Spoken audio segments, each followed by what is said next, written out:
Good morning, everybody. Corey Hughes Bloody History. We are going to continue on with the testimony of Marguerite Oswald. But I think I'm going to do something a little different today.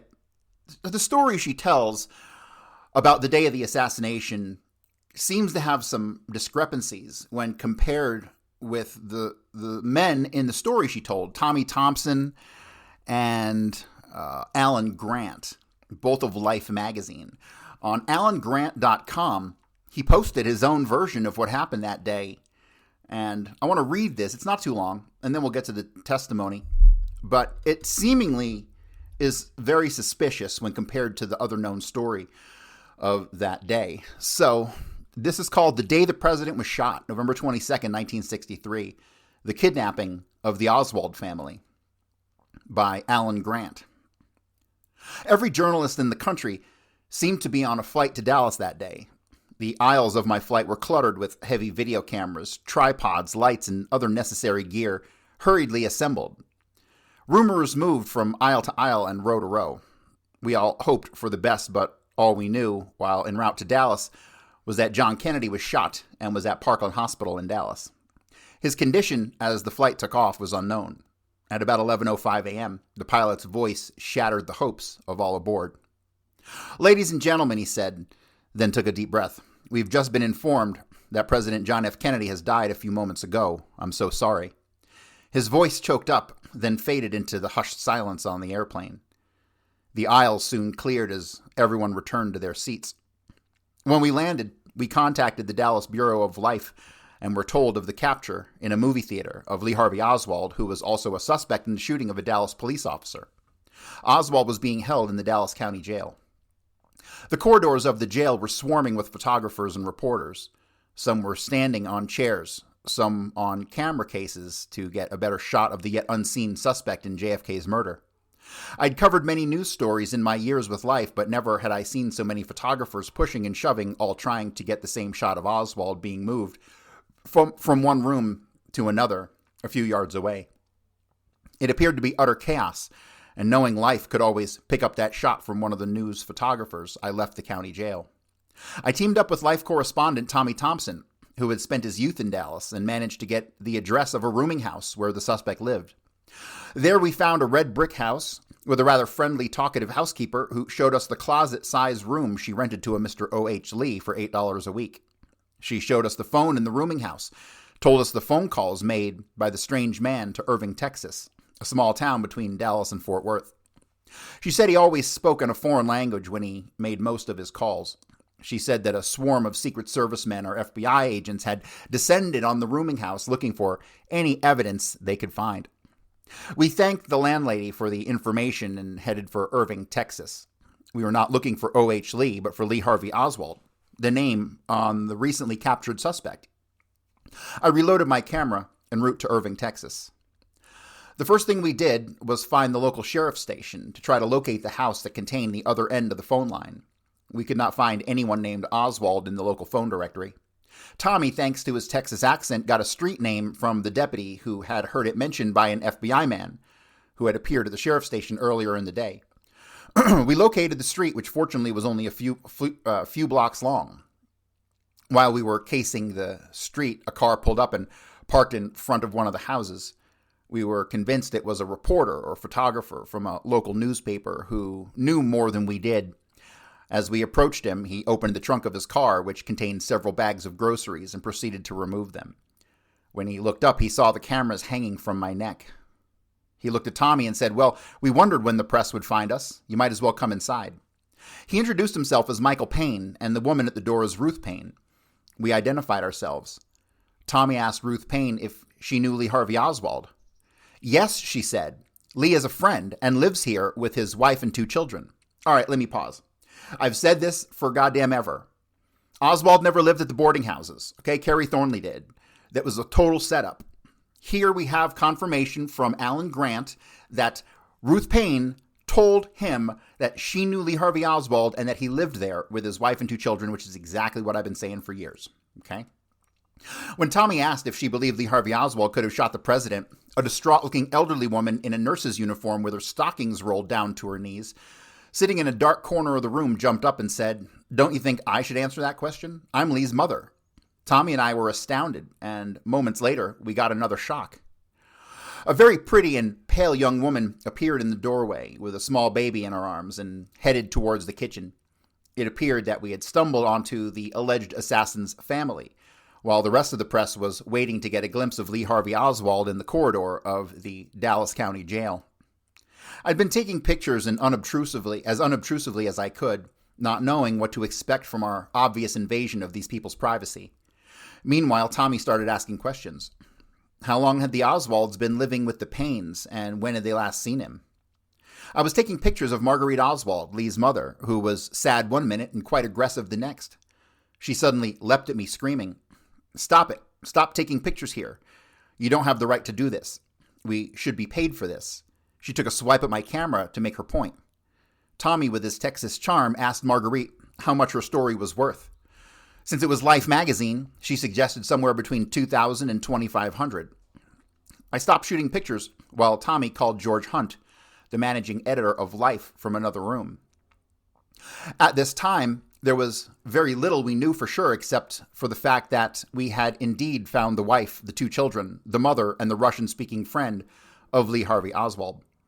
Tommy stalled, saying that the managing editor was out of the office, but would be told of the request for the rights to the story and would get back to us with a decision. The possibility that we could eventually lose our exclusive on the story of this bewildered family loomed large in our minds. It was, after all, one of the biggest, most tragic stories of our time. It involved two young families from different worlds. The tragic loss of our young charismatic president was unbearable, and its effect on the world was indescribable. But the fact of the matter was we had in our hands the story of the other family involved in the assassination, and we had it exclusively. The Kennedy children and the Oswald children, forever scarred by the two different bullets. Tommy and I had expected the story to be snatched away from us by an offer of money we could not match. We couldn't offer any large sums of money. The managing editor refused to pay the mother of an assassin any amount for her exclusive story. But we had to move the Oswalds to a different location, to kidnap them for a few days. But how? Then suddenly the answer came in the form of a question from a subdued Marguerite Oswald. "Would it be possible," she asked, "for Marina and I to go with you to Dallas to see Lee Harvey?" Tommy took a deep breath and offered not only to drive the women to Dallas, but to give them our rooms at the Adolphus Hotel, where they could spend the night and where they would not only be comfortable in the morning, but practically next door to the Dallas jail where Lee was being held. Marguerite liked the idea, but Marina didn't want to take the children. She told Ruth Payne in Russian she thought it best to pick them up in the morning. Tommy and I decided not to push our luck. We thanked them for their kindness in giving us the time and allowing us to take some photographs. Tommy promised to get an answer from our managing editor regarding the money Marguerite had asked for. We would be back in the morning to take them to Dallas. We walked to our rented car. Tommy got in on the driver's side. I gave him the car keys. He twirled them around his index finger while watching the house. "This, my friend, is probably going to be the biggest scoop of my career, and I will kill the first newsman that approaches the house." At that time, Tommy had been with Life 2.5 years. We sat there in the dark for a few minutes. "Let's go," I said. "We ought to get this film off to New York." He said. "We're not leaving here until those lights go out in the house." We sat there in the dark, waiting and listening for the sounds of approaching cars. 3 came by, but kept on going. Mr. Payne got in his car and drove off. We found out later that the Paynes were divorced.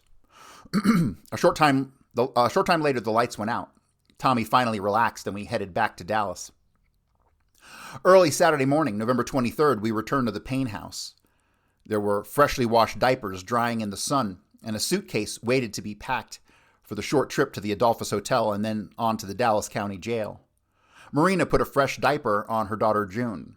Marguerite cradled young Rachel in her arms, while wiping away some tears in anticipation of seeing her son in the Dallas jail, and perhaps finally finding out from Lee Harvey what was going on.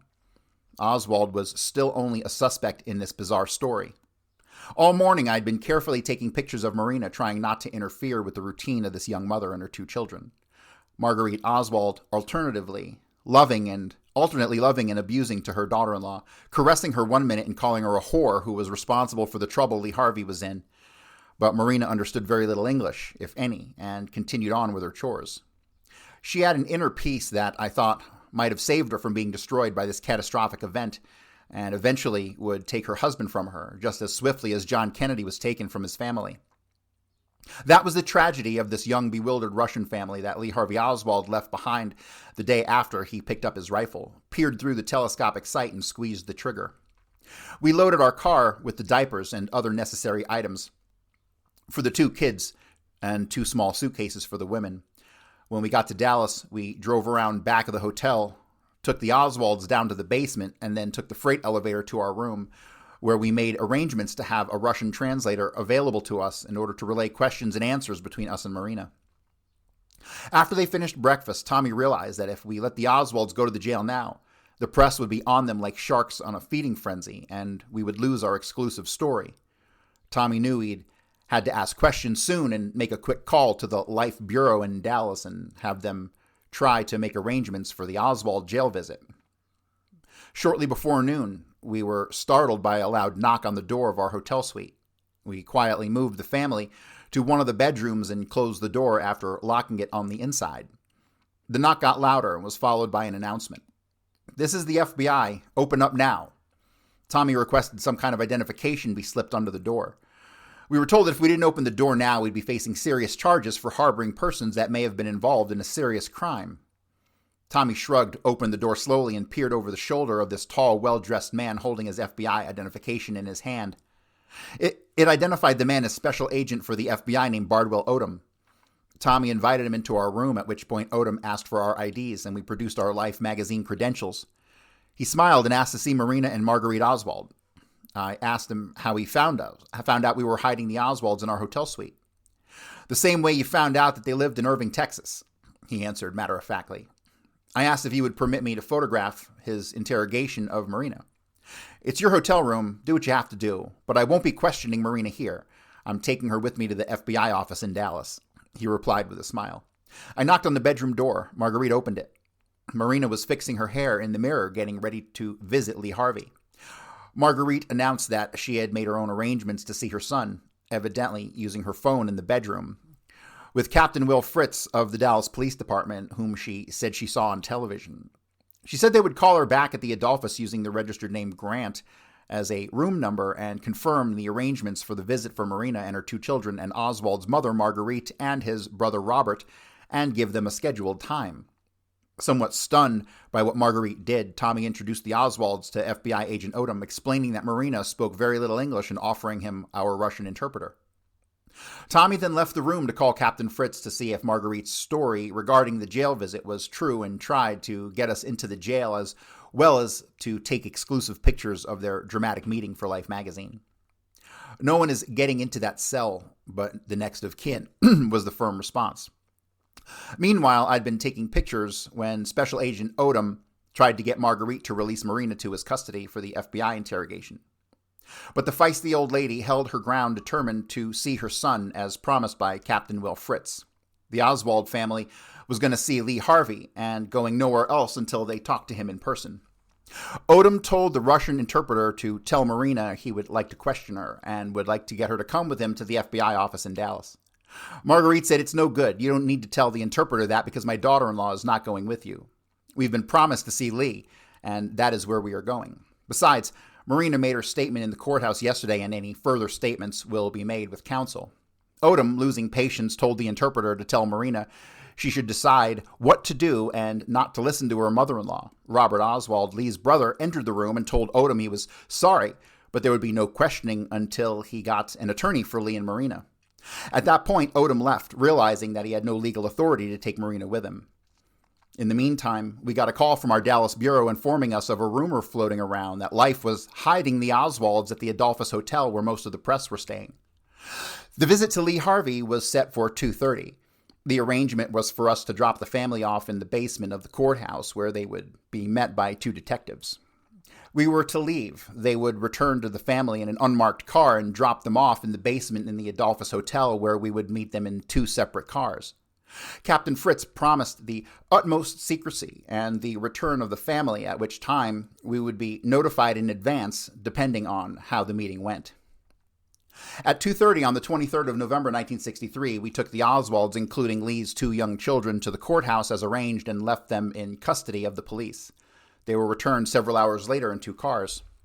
Marguerite told us they had offered Marina a private room where she could nurse Rachel and take care of June. When they finally got to see Lee several hours later, they spoke to via telephone from a glass-enclosed booth where they could see but not touch anybody. The actual meeting lasted about 6 or 7 minutes. Marguerite saw Lee was quite bruised around his face and had a black eye. Lee told her it happened during a scuffle. He told Marguerite not to worry, that he was fine and had arranged for an attorney. Marina stayed on a little longer, and when she left, she was crying. Marguerite told us that Marina said, "Tell Lee I love Lee, and Lee says he loves me very much and to be sure to buy new shoes for June now that she's walking." Now here's a man, Marguerite said, who's accused of the murder of the President of the United States, and 24 hours later he is thinking about his young daughter needing shoes, and Marina couldn't even reach out and touch his hand. It was now quite obvious that we had to move the Oswalds to another location, but it would be complicated since the chance of discovery had increased. Most of the press corps was at the courthouse when the Oswald had been dropped off. Captain Fritz had promised the utmost secrecy, but we were still nervous. We decided to take them to the Executive Inn on the other side of town and register them in a suite as Mr. and Mrs. Alan Grant and family. Then, with the help of our Russian interpreter, we explained to Marina that what we were doing, and then helped them get settled in their rooms. I told them that if they needed anything, just to sign my name to the bin, and charges would be taken care of by Life magazine. I then handed Marguerite 10 $20 bills, which she slipped into her pocket. "Be sure to buy shoes for June," I said. She thanked me for all the help and hoped that photographs would turn out good. I turned towards Marina, and she handed Rachel over to her mother-in-law, and we embraced. For a moment, I told her, through the interpreter, to tell Marina that I would be thinking of her and would pray for her and her children. She remembered me again and wished me a safe flight home to my family. I headed back to the Adolphus Hotel with the interpreter, who remarked, "She's such a pretty girl and so sweet. This is going to be very difficult for her and her children." When I got back to the Adolphus, we had a meeting with all the Life people in Dallas to assess what we had captured on film during the 2 days in Dallas, since Oswald was in custody and the president's funeral was to be the main story in the next issue of Life.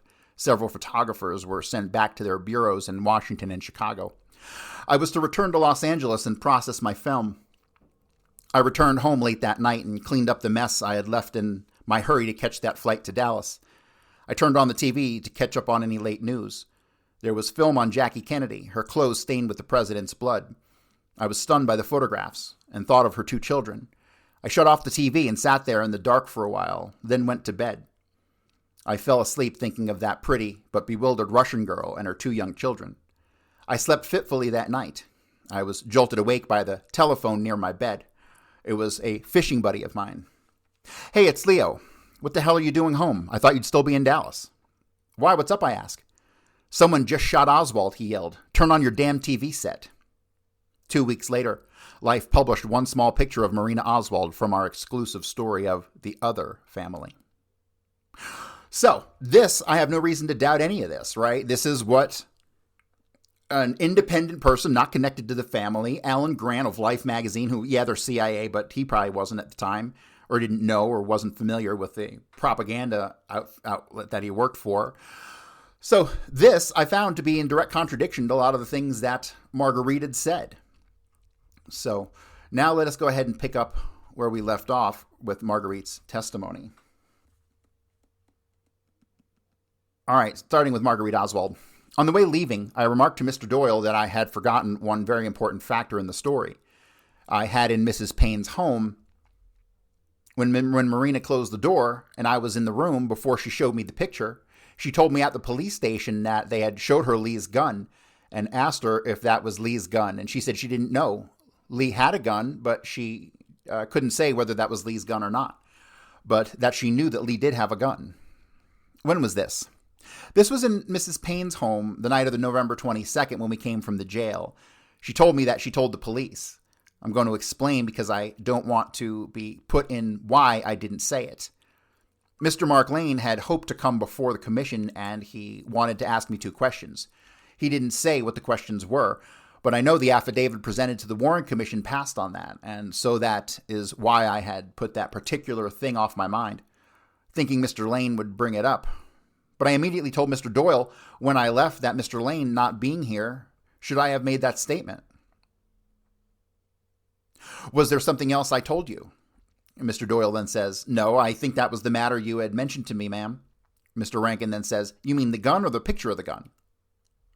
No, the gun. The police showed Marina a gun and asked Marina if that was Lee's gun, because Marina had testified at the police station. She told me that Lee had a gun in Mrs. Payne's garage, and this was the gun that was presumably used to assassinate the president that the police had, and showed it to Marina and asked Marina if it was Lee's gun that was in the garage.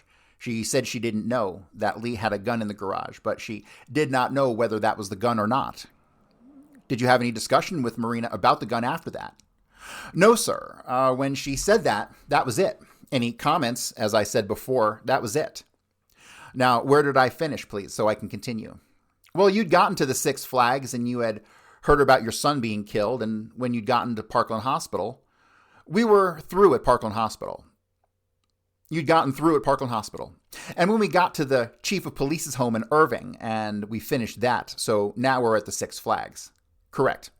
So the FBI agent took us to the Six Flags. I was never questioned by Secret Service or the FBI at Six Flags. My son in my presence was questioned and taped, and Marina was continuously questioned and taped, but I've never been questioned.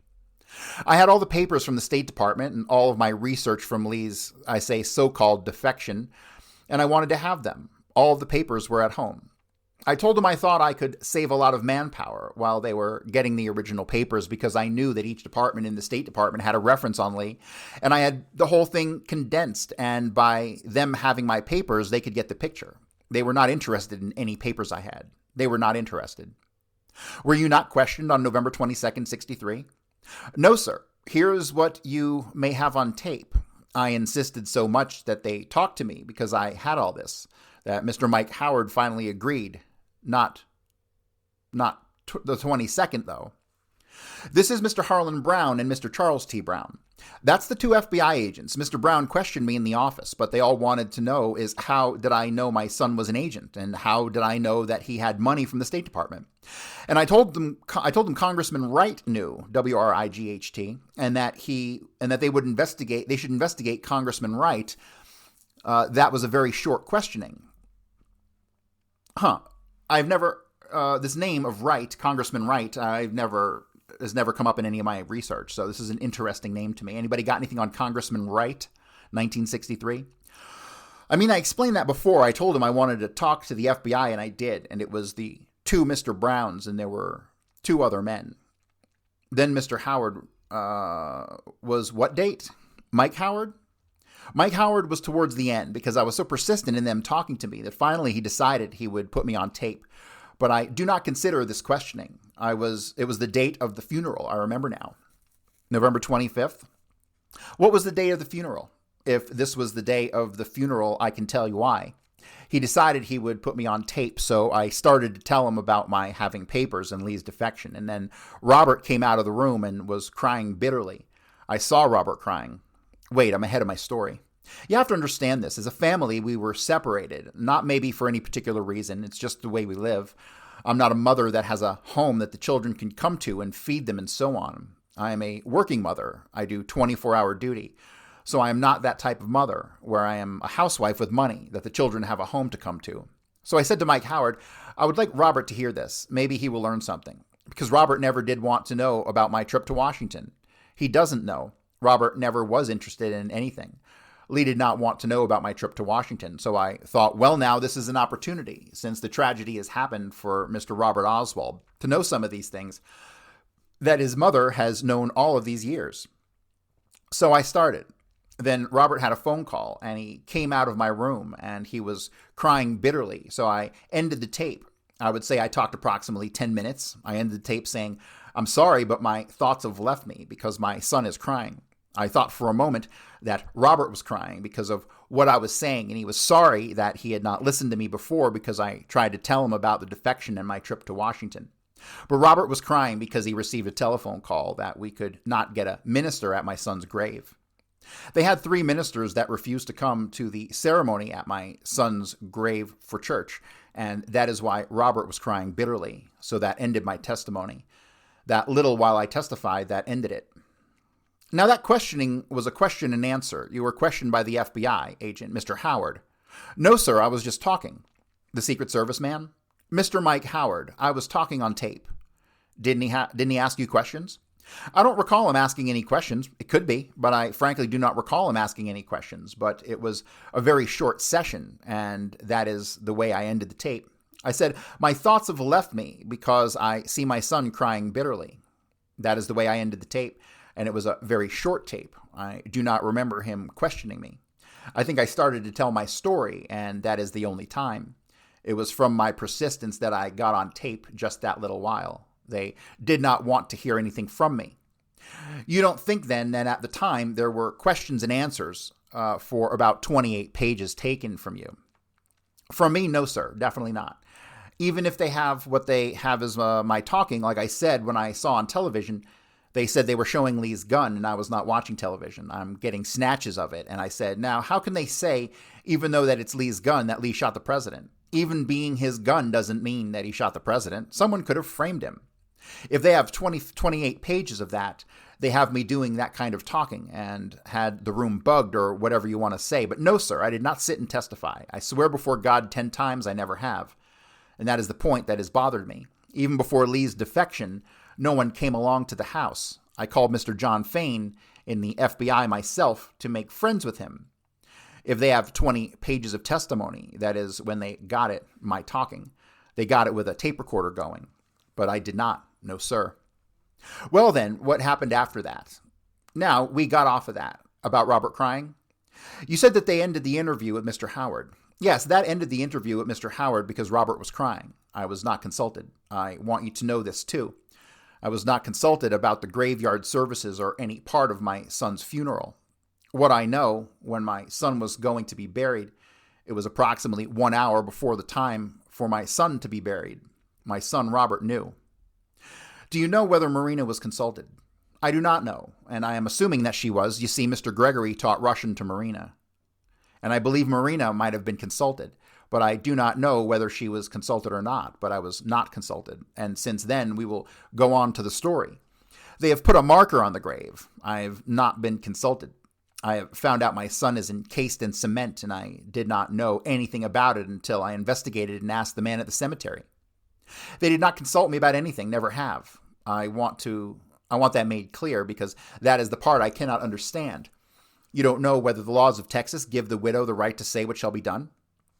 Well, naturally, she's the wife and I'm just the mother, but from a moral standpoint, what are they doing to me? Law and right. But from a moral standpoint, I should go out to the graveyard and see a marker. I should find out from strangers that my son is now in a concrete vault. Well, then, did you go to the funeral? Well, we will get to the story of the ministers. All right. Now, I was not consulted. Had Robert asked me, they are Lutheran and we were raised Lutheran. I have no church affiliation. I've learned since my trouble that my heart is my church. I'm not talking against the church, but I go to church all day long. I meditate and my work requires that I don't go to church. I'm working on Sunday most of the time, taking care of the sick and the people that go to church that I work for. The families have never once said, well, I will stay home and take care of my mother and let you go to church, Mrs. Oswald, today. You see, I'm expected to work on Sunday, so that is why I have my own church. And sometimes I think it's better than a wooden structure because these same people that expect me to work on Sunday while they go to church and go to church on Wednesday night, I don't consider them as good a Christian as I am. Sorry. Well, I would not have let Robert been so upset trying to get a Lutheran minister. If he could not get a Lutheran minister, I would have called upon another minister because there would have been many, many ministers of many denominations that would have been happy to come and help the sorrowing family. Well, a Reverend French from Dallas came out to Six Flags and we sat on the sofa. Reverend French was in the center and I and Robert on the side. And Robert was crying bitterly and talking to Reverend French and trying to get him to let Lee's body go to church. And he was quoting why he could not. So then I intervened and said, well, if Lee is a lost sheep and that is why you don't want him to go to church, he's the one that should go into church. The good people do not need to go to church. Let's say he is called a murderer. It is the murderers and all we should be concerned about. And that agent, I'm going ahead of my story a little bit, that man right here. you're pointing to. This agent right here, you may pass the picture around. The figure on the left hand of the picture you have just produced. Yes, sir. I do not know his name. The man had the decency to stay at the far end of the room near the entrance door while the minister and myself and Robert were sitting on the sofa. And when I said to the minister about the lost sheep, this agent, who I will have a much longer story to talk about, left the group and came and sat on the other sofa. There were 2 sofas and a cocktail table, and he said, "Mrs. Oswald, be quiet. You're making matters worse." Now, the nerve of him to leave the group and to come here and scold me. This Mr. French, Reverend French, agreed that we would have the chapel services, that he could not take the body into the church, and we compromised for chapel services. However, when we arrived at the graveyard, we went to the chapel. There is the body being brought into the chapel. There's another picture. Here's another picture of the chapel. Before we go on, said Mr. Rankin, and the chapel was empty. My son's body had been brought into the chapel, but Reverend French did not show up. And because there was a time for the funeral, the Star-Telegram reporters and the police, as you see in the pictures, escorted my son's body from the chapel and put it at the gravesite. And when we went to the cemetery, we went directly to the chapel because we were promised to have chapel services, and the chapel was empty. My son's body was not in it. Robert cried bitterly. Mrs. Oswald, can I interrupt a minute? We will have the reporter identify this photograph that you just referred to, where the FBI agent is in the left-hand corner. The photograph referred to was marked Commission's Exhibit number 165 for identification. The photograph I've just referred to as Exhibit 165, is it? Exhibit 165. And the FBI agent you referred to is in the upper left-hand corner of that exhibit. That's right.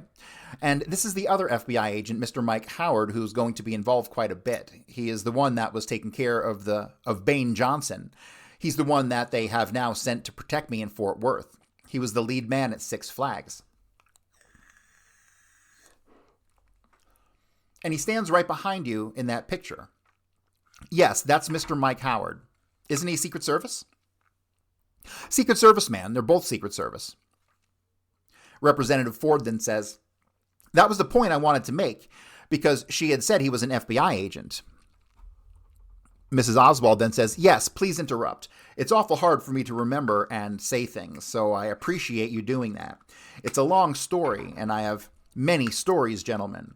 I have many stories that I'm sure you do not have. Mrs. Oswald, I'll ask the reporter to mark the other picture with the chapel and the casket as Exhibit 166. The photograph referred to was marked Commission's Exhibit 166 for identification. Can you tell us if Exhibit 166 is a photograph showing the removing of the casket? The way the men are coming this way, they are leaving the chapel, but that is the way I would assume. They are leaving the chapel, but the body was not at the chapel. What an awful thing we went through, gentlemen. We offer in evidence Exhibits 165 and 166 to ask to substitute copies. They may be admitted. The documents heretofore marked Commission's Exhibit number 165 and 166 were received in evidence. Mr. Reporter, I will ask you that you mark the picture of the chapel with the casket apparently going in as Exhibit 167. All right, we got a bunch of these. We're just talking about exhibit numbers. I'm going to skip all this stuff. All right, so Exhibit 168 is apparently a picture in front of the chapel where they're putting the casket on the carrier. Yes, sir. We offer in evidence Exhibits 167 and 168 and ask to leave substitute copies. They may be admitted. Mrs. Oswald says, now I don't remember if I stated while at Six Flags that this particular agent identified as being to the left of the picture while the television was on continuously. I've stated before I never did sit down to watch it because they were quite busy. And this was published in the Star-Telegram by Mr. Blair Justice and also on the radio. He was very, very rude to me. Anything that I said, he snapped, and I took it for quite a while. At this particular time, they showed the gun on television. I said, how can they say that Lee shot the president? Even though they would prove it's his gun doesn't mean he used it. Nobody saw him use it. All right, let me pause one more time. Remember, the gun was ordered with a fake money order. Okay? The fake money order doesn't exist anymore. All we have is a photocopy of it presented to us as evidence, okay? With the clear bleed through on the fucking front to the back, right? Remember, the money orders that he was supposed to have used back in 1963 were on cardstock. They were not on paper. You could not have had ink bleed through on cardstock, period. Okay? So we know that he never ordered the rifle. He never owned the fucking rifle, and he's being set up here. He snapped back and said, Mrs. Oswald, we know that he shot the president. I then walked over to Mr. Mike Howard and I said, what's wrong with that agent? That agent is about to crack. All he's done is taunt me ever since I've been here. He said, Mrs. Oswald, he was a personal bodyguard to Mrs. Kennedy for 30 months, and maybe he has a little opinion against you. I said, let him keep his personal opinions to himself. He's on a job. Now, there was another instance with this same agent. He followed Marina around continuously. I'm going to make this plan. He followed Marina around continuously. The pictures will always show him by Marina. We were in the bedroom, and he was in the bedroom, and we were getting ready for the funeral. Marina was very unhappy with the dress. They bought her 2 dresses. Mama, too long. Mama, no fit. And it looked lovely on her. You can see I don't know how to dress properly. I'm in the business world as merchandise manager. Oh, so she's a merchandise manager now? So I thought she was a fucking nurse. You see? You see the problem here? I don't see how both can be true. But she was not happy with it. I said, oh, honey, put your coat on. We're going to Lee's funeral. It will be all right. And we had 1 hour in order to get ready for the funeral. I said, we will never make it. Marina is so slow. She said, I know slow. I have things to do. I'm trying to impress upon you that Marina understands English and has always talked broken English. Now, this agent was in the room and Robert was on the telephone. That is why he was allowed in the bedroom. While Marina was complaining about her dress, my little grandbaby, 2 years old, and she is a very precious little baby, they are good children, was standing by her mother, and Marina was very nervous by this time. She was not happy with the dress, and Marina was combing her hair. She took the comb and she hit June on the head. I said, Marina, don't do that. And this agent, I wish I knew his name, snapped at me and said, Mrs. Oswald, you let her alone. I said, don't tell me what to say to my daughter-in-law when she was hitting my grandbaby on the head with a comb in front of Robert Oswald. Now, why did this man do these things? Are you saying that the agent did anything improper as far as Marina was concerned? Now, what do you mean when you say improper? Was there any improper relationship between them as far as you know? No. I am saying, and I'm going to say as it as strongly as I can, that I have stated this from the beginning, that I think our trouble is in our own government. I suspect these 2 agents of conspiracy with my daughter-in-law in this plot. With who? With Marina and Mrs. Payne, the 2 women. Lee was set up, and it's quite possible these 2 Secret Service men are involved. Which ones are you referring to? Mr. Mike Howard, and the man that I did not know the name of was in this picture. I have reason to think so because I was at Six Flags, and these are just some instances that happened. I have much more stories to tell you of my conclusions. I'm not a detective, and I don't say it is the answer to it, but I must tell you what I think because I am the only one that has this information. Now, here is another instance. What kind of conspiracy are you describing that these men are engaged in? The assassination of President Kennedy. You think that 2 Secret Service agents and Marina and Mrs. Payne were involved in that conspiracy? Yes, I do. Besides another high official. I will tell you the high official I have in mind when we go through that part of the story, if you please. Well, now, could you tell us what you base that on? Because this is a very serious charge. It is a very serious charge, and I realize that. I base that on what I told you, the attitude of this man, and Mike Howard's attitude also. Now I have to continue. Have you described that? Yes, I have to continue. While at Six Flags, Marina was given the red carpet treatment. Marina was Marina, and it was not that Marina is a pretty and a young girl. Marina was under, what is the word? I won't say influence. These 2 men were to see that Marina was Marina. I don't know how to say it. Are you getting the point? Let me see if I can say it better. You mean they were taking care of her, or they were doing more than that? More than taking care of Marina. Well, now describe what more. All right, I will describe it for you. I'm not quite satisfied with the way I said that. Let me get my thoughts together. I noticed that, and of course, as I have testified, the way the man treated me, and I was told he was a bodyguard for Mrs. Kennedy. We were at Six Flags on November 24th at Lee's death, and on November 26th, Marina and I, before November 26th, Marina and I were very, very friendly and very loving. Everything was mama. Mama has a big heart, and we planned to live together.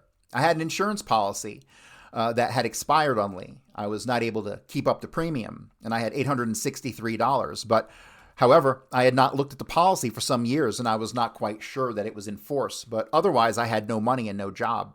I had given up my job to come to the rescue, so I was very anxious to get home and get my papers and let them see copies of everything I had and to find out if I had my insurance policy and if it was in force and to get some clothes.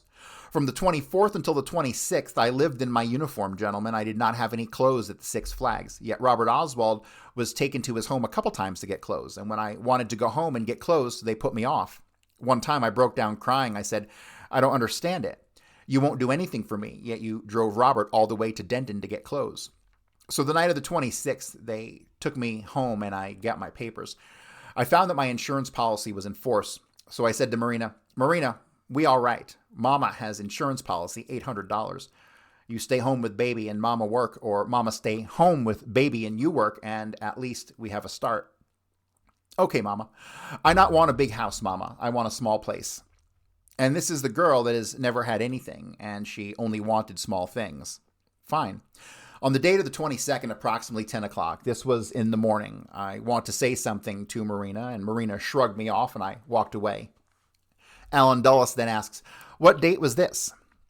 The 27th. That morning, I had acted as an interpreter for an FBI agent, and Mr. Mike Howard said, would you like us to get a Russian interpreter?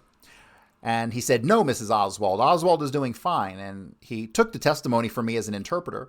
So you see, my daughter-in-law did understand English and answered me in her Russian broken English because the FBI man was satisfied. So when Marina shrugged me off, I thought the right way that she thought, because I had to use the name Lee so many times that I was hurting her husband. And maybe that is why she felt this way. So I thought maybe I'm just imagining things. So I waited quite a while. I would say half an hour. I went to Marina again, and she walked away and shrugged me off. So I was walking into the living room where my son Robert Oswald and the Secret Service were, and I said to Robert, something is wrong with Marina. She won't have anything to do with me. He said, I know why. Marina has been offered a home with a very wealthy woman. All of this was done without my knowledge, by a very wealthy woman who will give her children education, and she didn't know how to tell you. I said, well, Robert, why didn't you tell me? Of course, when I said it, I was emotionally upset. I said, Robert, why didn't you tell me? He said, because just the way you're acting now. I said, what do you mean the way I'm acting now? I'm acting in a normal fashion. You're telling me that you're taking my daughter-in-law and my grandchildren away from me, and I've lost my son and my grandchildren and daughter are going to live with strangers. This is a normal reaction. Well, that is why we didn't tell you. We knew you wouldn't take it that way. And that's the last time I've talked with my daughter-in-law, Marina, and that is the rift between Marina and I. There is no rift, sir. We were going to live together, but this home was offered Marina, and I will present this in evidence. Now, Mr. Gregory's involved. Mr. Gregory did all the Russian talking. They all knew better but me, and I have more to the story. Yes, here it is. And there are other offers Marina had, other offers, so I was not able to be around Marina. The Secret Service saw to it, and they gloated. Gentlemen, I'm not imagining these things. These two men gloated of the fact that now Marina is going to be fixed. You know, she's fixed financially and otherwise. Mr. Rankin then asks, is this Mrs. Pultz? I didn't even read this, sir, believe me. This was handed to me by a reporter before I left saying, Mrs. Oswald may be these things because he knows the story. This has all been published publicly in newspapers, what I'm saying. The Star Telegram could give you all I'm saying here. It has already been made public in the paper, all of this. And he handed that to me. I never did see the article until the other day. This article refers to Mrs. Oswald being offered a home and apparently a newspaper account of the offer. According to this newspaper account, the offer was sent by a Mrs. Pultz. That is the one that you refer to when you handed this paper to us. Yes, sir. That is offering her a home. Now, I've not read that. I know she was offered a home by the woman, and I will tell you further what I do know about this. And then Rankin says, Mr. Reporter, I'll ask you to identify this as the next exhibit. Then they seem to go through a whole bunch of more exhibit stuff, and so we're going to call it here for today, and we'll pick up here first thing tomorrow. But Mrs. Oswald is saying some things that are pretty goddamn astute, aren't they? She's accusing the Secret Service of being involved in the assassination, Mrs. Payne, and obviously Marina. And I believe she's correct on all fronts. All of those fronts she's correct on. So kind of interesting, and I'm not really sure how to place all that. But that's going to do it for me, guys. I will be back tomorrow with the next part. Thank you.